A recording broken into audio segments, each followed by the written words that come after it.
Dear Dr. Dave, I've been on a microdosing journey for close to 1 year now. It's been working really well. My anxiety, my depression is pretty much all but gone. However, a short time ago, I had a setback and some anxiety and depression has crept back into my life here. Does that mean that my microdosing journey is not working? What's going on? Can you help me? Because it's really worrying me and making me more anxious, actually. Signed, Lynn.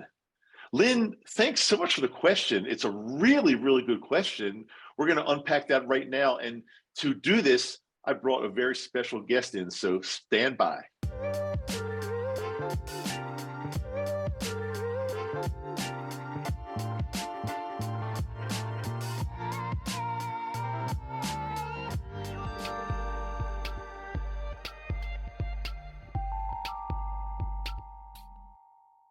Hey there, welcome back. Dr. Dave, Microdose You, and thank you so much for being here. I really appreciate you.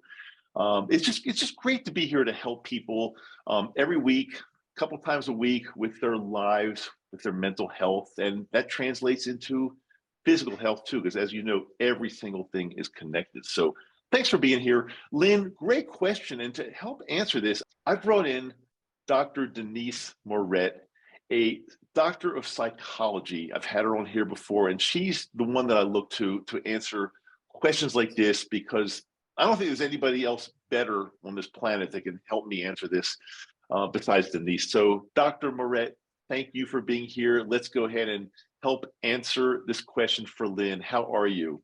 I'm well. Thanks for having me back, Dave. And thank you for that, you know, positive statement about, trust and faith in me. Thank you. I really appreciate that. Well, as you know, I mean it from my heart. You've been on many episodes. And by the way, if you're listening to this and you've not heard other episodes with Dr. Denise, go back and check our back catalog because she helps me answer many really good questions out there from listeners. And even we banter and talk about some other things as well. So you might want to go back and check on this. By the way, it's a good time to say if you have not subscribed yet, what are you waiting for? Click that subscribe button because that will make sure that you don't miss an episode. And I just want to make sure before we bring Dr. Denise back on in a second, this is not to be taken as medical advice. This is my experience with my microdosing journey, which has been a little bit over 2 years, and Dr. Moret's, not only her experience with her microdose journey, but her experience as a doctor of psychology for many, many years. But still, it's not to be taken as medical advice. If you have any questions, check with your doctor and make sure if you are microdosing or using magic mushrooms, make sure you're using them in an area where it is safe and legal. So having said all that, Dr. Moret, Lynn is, she's been microdosing for, I think what did she say, for close to a year now, about a year, and it's been working really well. But then she's had some setbacks with it sounds like with anxiety and depression. And does that mean that this is not working for her? What does she need to do? And help us out on this. Yeah, great question. And a common experience, by the way. And people will ask, obviously the mushrooms, maybe it was a placebo effect. There's a lot in the literature about, it's not really working. And so the bottom line answer is no, it is working. So her success, Lynn, your success in doing so well over the course of your year is actually an indication that the magic mushrooms are working. Then things fall apart. It's an indication something might be going on. Maybe something new happened. Maybe there's a kind of reawakening of a previous setting default within you that gets triggered. But something needs attention.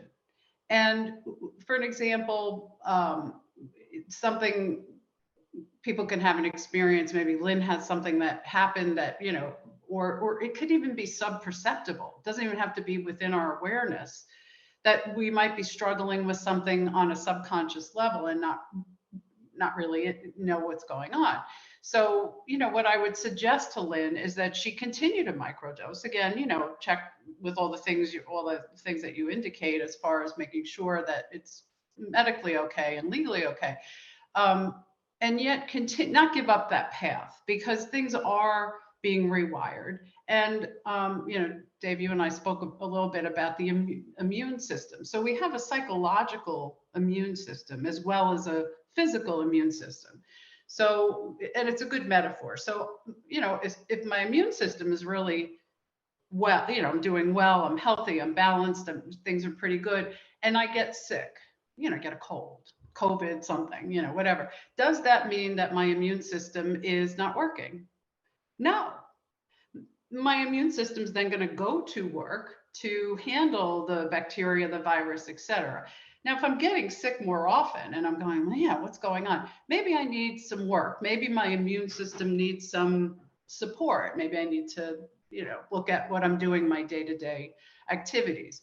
So part of what can happen in psychological immunity is, we struggle, we do the mushrooms. It immediately opens things up, or over the course of time, things get rewired, we're feeling better. In fact, we can, as we're more open, we can touch into more struggle. So the mushrooms sometimes will open us up. We connect to some of those issues, and it can feel like we're doing worse initially. And so we don't give up the path. At that point, I would look at, well, what else is going on? So here I have a quick story. I told you, Dave, a little bit about this. Yesterday, I was outside and I'm looking at my lawn, and I have a new home, and I have this lawn and it's growing. And I have a tractor. I have this amazing John Deere tractor in my shed. It was left by the previous owner. I haven't started it. I was having some anxiety about, can I actually get on that mower? And I'm looking.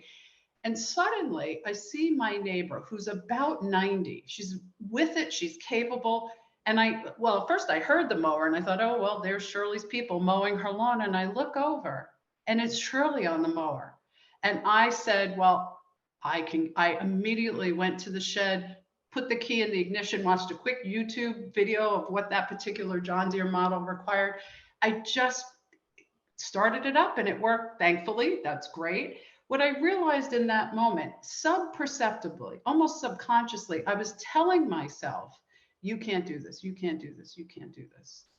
And even though I've had lots of success in rewiring my being and, all the things I do, including magic mushrooms, this felt like this major setback on some level, because part of me was doing that old default, telling myself some of the old things, picturing myself not being able to do this. And I wasn't even aware of it until suddenly I saw my 90-year-old neighbor doing that. So I would, for Lynn's example, I would ask, what are the things she might be, the old messages, the old narrative, old images, or things that could be getting reawakened, so to speak, or maybe there's some new things that happened. And I will often see, people will be like, oh, things are great, it's terrific. And yet they're not continuing some of that work. So for example, somebody say believes some bad things about themselves, they're a terrible person, et cetera, et cetera. They work on that. They kind of begin to see the possibility that they're, really wonderful people. They're doing magic mushrooms. It's all working. And then something might happen, whether they're aware of it or not, and they start to feel more anxiety and depression. What I suggest is that they continue to, add, we have to keep adding those images and those messages, like really strongly, because we have a constant narrative going on within us. We have like 90,000 thoughts a day. 90% of them are usually pretty negative and terrible. So we have to kind of override that. We have to keep adding, no, I can do this. Yes, I can mow my lawn. So whatever's going on for Lynn, she may not be as obviously aware of it, but stay open to the possibility there might be some narrative, subtle, unconscious, subconscious that's going on, that's triggering those old default settings that she's rewired, and it just needs some tweaking. The psychological immunity needs a little boost. Now, first of all, now for the rest of this episode, I've got these visions of you riding around your property with a tractor. That's great image. I'm going to keep picturing it. I never. I mean, I didn't have you pegged as a somebody that rides around on a tractor, but good for you. That's extremely cool, Denise. That's It's great. extremely Um, fun. There's a little spot for my drink. It's great. oh, you can have a drink on there. Oh, I get it. My That's very bottle of cool. water. That's what I meant. Of course, that's what I meant. So if Lynn were your patient and she were coming to you, and let's just say you forget about the legality of mushrooms, and you were able to talk freely about microdosing with Lynn. Would you tell me what type of, so because let's say they had been working seemingly without any type of negativity coming back, and no anxiety and no depression, but then all of a sudden something started coming back after many months, after 8 months or so. What would you put? How would you talk to her, and would you also talk to her about possibly um, upping her dosage at all, or do you think this is kind of like the immune system analogy you just gave? This is something that you just got to work through, and if you do that, your psychological immune system will take care of this, and you'll be back on track. Or do you make adjustments? Great question. And by the way, it is totally within legal realm to talk about dosing and microdosing. There's, all kinds of, uh, filming done on this, and people are doing conversations, and we are in the process of advocating strongly for it to be more access to the plants. But certainly talking about it is completely legal, which is why we can do this and why I could talk to Lynn if she were my patient about it. So, I would certainly consider looking and seeing what kind of dose she's been taking, and how's that going for her. I wouldn't jump to changing that just right away, especially since it had been working so well. When there's a sudden change, it's probably not that the dose is wrong or needs to be upped if it's sudden. you know I would first look at that, what's going on for her. And, I'd say, Lynn, tell me what else. Can you tell me what else is going on? Like, what did you notice about this kind of sudden depression or sudden anxiety? Did anything in particular happen? Were you doing something? And there might be some clues within that. Even if we can't, I would almost always, 99% of the time, say that we'll get somewhere in exploring that, even if she wasn't aware of it. What were you doing? What did you notice? What were you feeling? Was there any thoughts? Sort of exploring. If that doesn't really reveal anything, I would ask her about what were the old things, the old messages, the old defaults that you felt you rewired in this year of success with mushrooms, with them using the magic mushrooms. And if she said, for example, I feel better about myself. I'm telling myself I'm a good person. It's helped my self-esteem. I feel, all of that. So if nothing else new was apparent, I would ask her, what else are you doing to continue to override some of those old default messages or old wiring within your system, physiologically and psychologically. If it was, like I don't feel that great about myself, or, my heart rate goes up when I'm out there walking too high, I would ask her, even without maybe being able to nail down exactly what happened, I would ask her to add some things, like really on purpose, several times a day, saying, I'm a good person. If I don't believe that, that's fine. I'm going to say it anyway. Physiologically getting out there and really walking and then slowing down, walking and slowing down, because that kind of primes your physiology to calm down.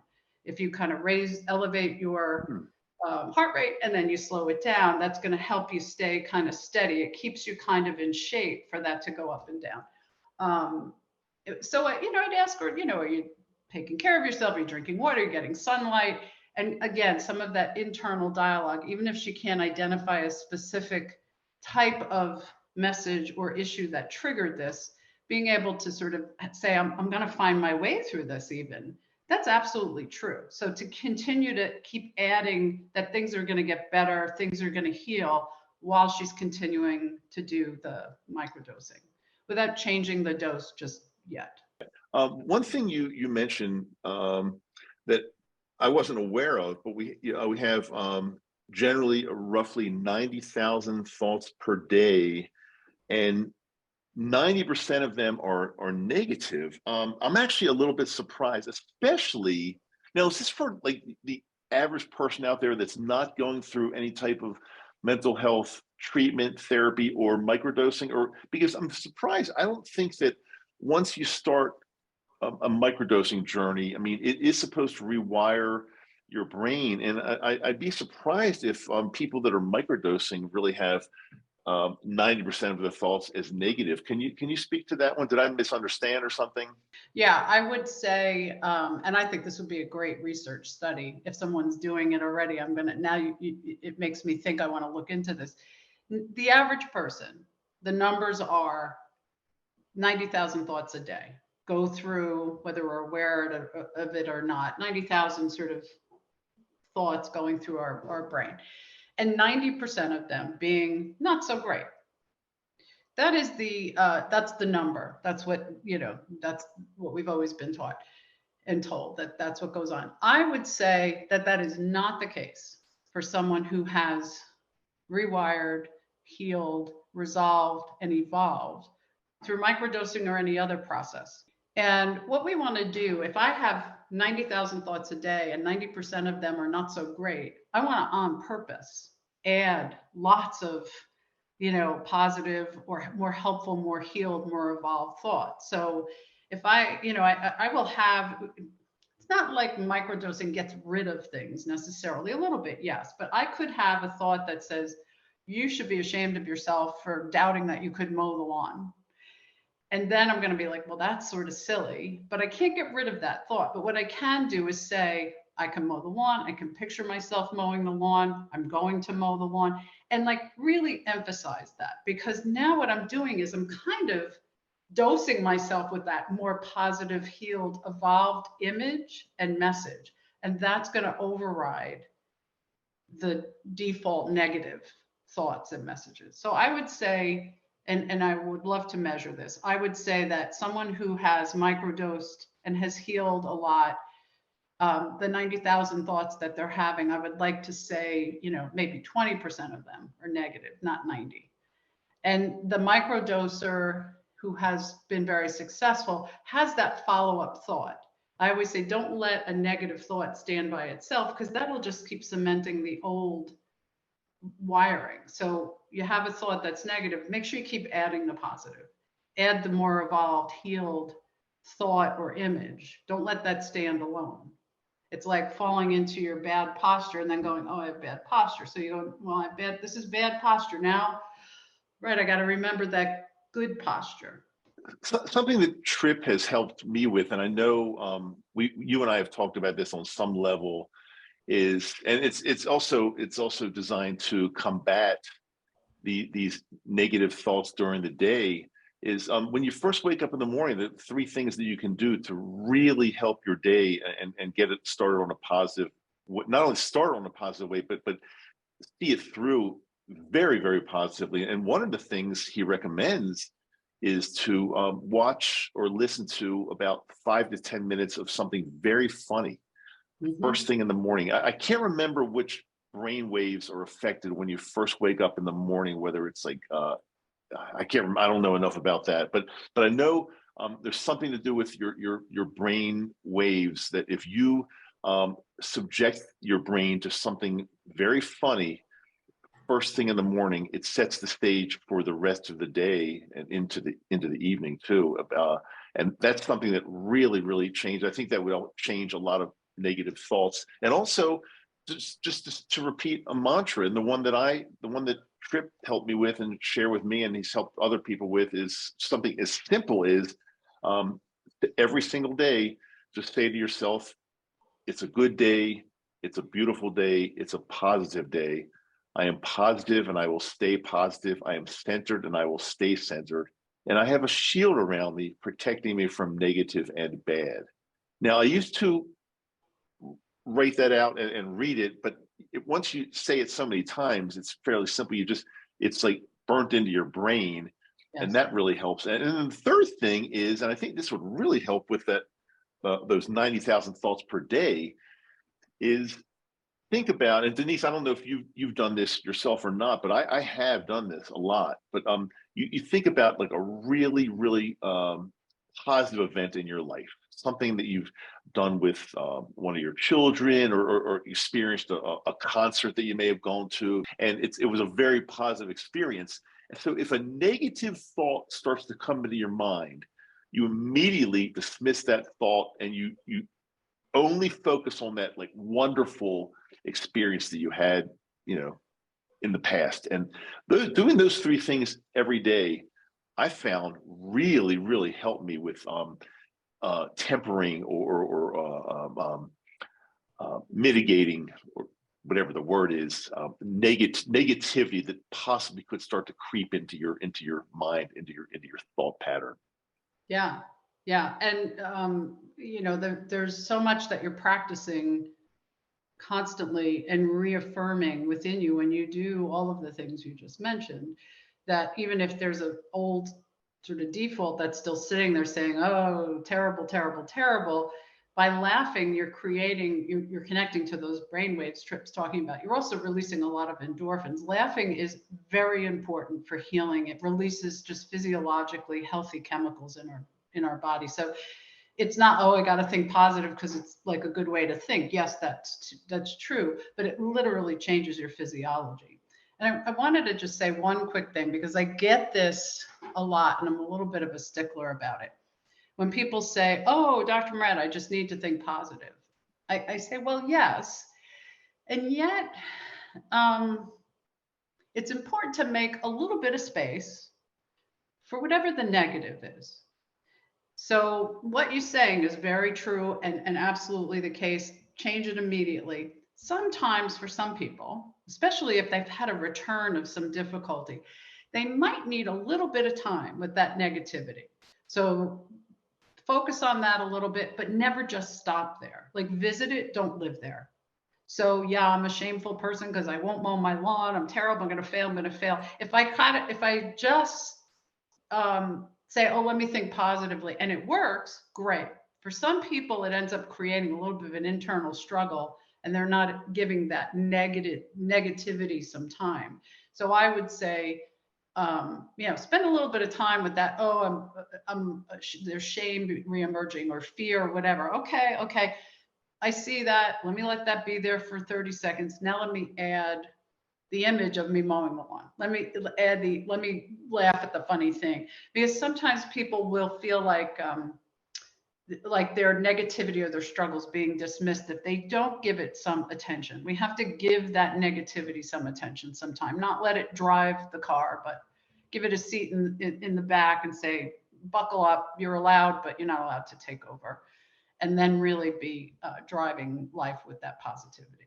That's really interesting. Give it, don't dismiss it immediately. Give it a little bit of time.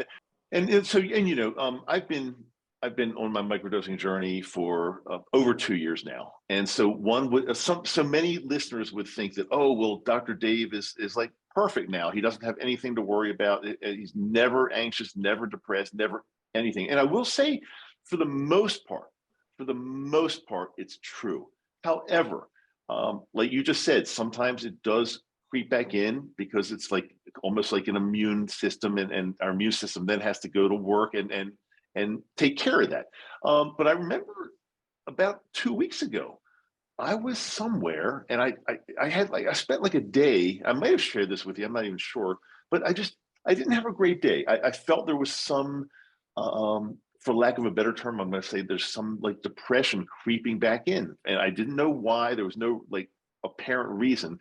But what I did, I remember just saying to myself, it's okay, because tomorrow, or in the extremely near future, you're going to be totally good again. It's going to be gone. So, deal with it. It's okay to feel this way, because in a very short time, it's all going to be gone, and you're going to be back to the way you should be. And sure enough, guess what? It worked. It was short-lived. It was 24 hours or less. And then I got on with my life, and it's good. So I think it's okay. It's important to share with the listeners out there that, yeah, you could go through some hurdles and some roadblocks, even if you're using magic mushrooms, or even if you're just on a program where you're talking to your psychotherapist or you're on SSRIs or whatever, talk therapy, whatever it might be.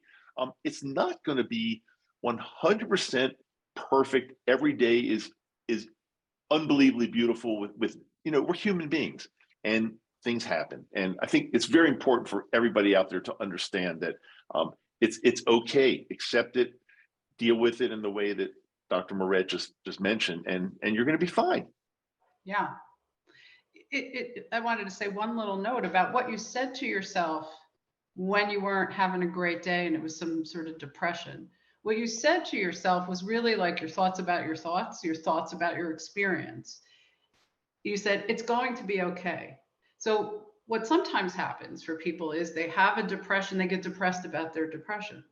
Oh my gosh, I'm depressed. It's terrible. The microdosing is not working if it's a microdosing situation example. And it's so important to say, well, let's see what's going on here. Make room for that depression. But then kind of what you did was you added, it's gonna change. It's gonna be okay. And my little mantra is, I don't even know how, maybe sometimes I'm gonna figure it out, but I know I will. As long as I'm breathing, I'm gonna find my way. It's going to be okay. So I don't just sink into the depression about the depression or having anxiety about anxiety. Like I'm so anxious, oh no, and we spiral. And so that's what you did that day. And you added that more positive rewiring. You showed your body on a cellular level in your brain, in your body, it's going to be fine. I remember exactly where I was. It was the middle of the day. I was walking around at Costco, just buying some stuff that I needed for the house. And I wasn't feeling the love. I just wasn't feeling, but I really said to myself, I know I'm going to be fine. I mean, I'm not worried about this. Like I was not getting depressed over my depression, like you just said. I love that term. I know with 100% certainty, most likely tomorrow is going to be great again, and totally works. So yeah, that's what I did. Mm-hmm. One other thought I had specifically to Lynn is like when I do this like imagery a lot with patients, and I'll say like, so give me an example of feeling depressed and what you're thinking. And now let's go right to that positive thing. And the more, it's sort of like the brain rewiring. If some people are familiar with EMDR training, it's like a brain rewiring where you take something and you put it over here. The more you practice that, you build your psychological immunity muscle. So picturing yourself in Costco and going like, oh, I was really depressed, but then going, but I said it's going to be fine, probably great by tomorrow. You're practicing that rewiring right there. And the more you practice, you don't have to go to Costco to do that. You can just practice. I can keep seeing myself, doubting myself that I could mow my lawn, and then see myself yesterday going and starting that mower. And the more I keep going one to the other, I'm cementing that upgraded wiring, that resolution, that healing. I'm glad you brought it back to Lynn, because that's exactly what I was just going to do. So do you think, is Lynn going to be okay? And any final words for Lynn, or not, but, and I use Lynn as kind of for anybody listening to this that is experiencing the same thing. You're using the magic mushrooms. They worked really well, or at least pretty well for you, but then you have a setback. Any final words? Yes, she's going to be okay, is what I would say. Even though I don't have a crystal ball, it's so key to say that, because saying it's going to be okay, I'm going to find my way, is going to help her and others listening, whoever this applies to find their way, because that's exactly what you're doing. You're rewiring right by saying that. Dr. Denise Moret, thank you so much again for taking the time out of your busy schedule. I mean, you're seeing your patients and you're helping them through their issues, the mental health issues, and you're talking to them about microdosing or whatever they may need. And I always appreciate hanging out with you on the show here, exchanging ideas and helping our listeners, because let's face it, that's the most important thing. That's why I'm here. I know, to help my listeners get through this, because I've been through it all, and it's been really I've had really tough times, as you have as well. And just reassuring people out there that there's love. There's a lot of craziness in this world, of course, but you got to just sometimes just put the craziness aside. You stop watching the news, and because there are so many beautiful, wonderful things out there that we can also focus on and concentrate on. And there's just, let's get the negativity out of there sometimes and just focus on the love. And I tell you, I love my viewers and I love my listeners. And I know you do as well, Dr. Moret. And it's good to be hanging around a lot of positive people. So thanks again for taking your time. Really appreciate it. Will you come back again sometime soon and we'll do another one? Help me answer another question. Absolutely. I love being on here, Dave. Thank you so much for having me. And thank you for doing this show because it really is so helpful to so many people. I hear people contact me and they really do talk about how helpful that your show really is. So thank you for doing this. You're welcome. In case somebody that's listening does want to contact you, what's your best contact information? They can just, if they can see my name, it's Denise Moret. They can just, if you Google me, you'll come up. My email is Dr. Moret, the number 5. So it's Dr. my last name Moret, MORETT, the number 5 @gmail.com. If they Google your name, they're going to find you, right? If you Google my name, my picture will show up immediately. 1 or 2 scroll down, you'll see probably lots of different things about me. I have a book, it'll bring you in my website. I'm listed on Psychology Today, which is a very common format, the old magazine, which still exists, but it's become a very popular, best format for psychologists to be on. So it should come up pretty quickly, or just email me. Wow, a lot of credentials. I'm really glad to be associated with you. Well, thanks a lot, Dr. Moret. Thanks again. Really appreciate you. And thanks to you for listening today. We'll be back really, really soon.